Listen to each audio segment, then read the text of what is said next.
Donald ট্রাম্পের আলোচনার দাবি নাকচ করেছে ইরান।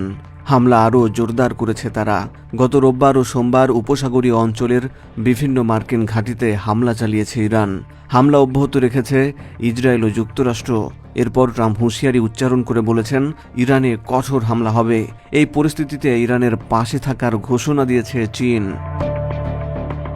ইরানের সর্বোচ্চ ধর্মীয় নেতা আয়াতুল্লাহ আলী খামেনিকে হত্যা করা হয় গত শনিবার। এরপর থেকে হামলা জোরদার করে ইরান। তবে এর মাঝে ট্রাম্প দাবি করেন, ইরানের নতুন নেতৃত্বের সঙ্গে আলোচনার আগ্রহ প্রকাশ করেন।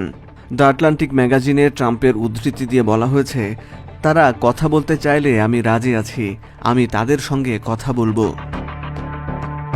তবে এই দাবি অস্বীকার করেছে ইরান। আল জাজিরার খবরে বলা হয়, যুক্তরাষ্ট্রের সঙ্গে পুনরায় পারমাণবিক আলোচনা শুরু করার বিষয়ে মার্কিন সংবাদ মাধ্যমে প্রকাশিত খবর নাকচ করে দিয়েছেন ইরানের জাতীয় নিরাপত্তা পরিষদের সচিব আলী লারিজানি। তিনি সাফ জানিয়ে দিয়েছেন, ওয়াশিংটনের সঙ্গে কোনো ধরনের আলোচনায় বসবে না ইরান। সামাজিক যোগাযোগ মাধ্যম এক্সে দেওয়া এক পোস্টে লারিজানি লিখেছেন, আমরা যুক্তরাষ্ট্রের সঙ্গে কোনো আলোচনা করব না। আলোচনা নাকচের পর হামলা আরও বাড়ে।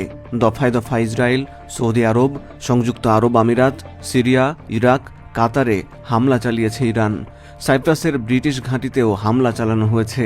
এর বাইরে তেল শোধনাগার, তেলের ট্যাঙ্কার লক্ষ্য করেও হামলা চালিয়েছে ইরানের বাহিনী। এসব হামলার পর কড়া হুঁশিয়ারি উচ্চারণ করেছেন ট্রাম্প। সিএনএনকে দেওয়া সাক্ষাৎকারে ট্রাম্প বলেন, আমরা এখনও তাদের ওপর কঠোর আঘাত করা শুরুই করিনি। বড় ধরনের হামলা এখনও আসেনি, মূল আক্রমণটি শিগগিরই আসছে। এই পরিস্থিতিতে তেহরানের প্রতি জোরালো সমর্থন ব্যক্ত করেছে চীন। একই সঙ্গে যুক্তরাষ্ট্র ও ইসরায়েলের সামরিক অভিযানের তীব্র সমালোচনা করে বেইজিং একে জঙ্গলের আইনের সঙ্গে তুলনা করেছে।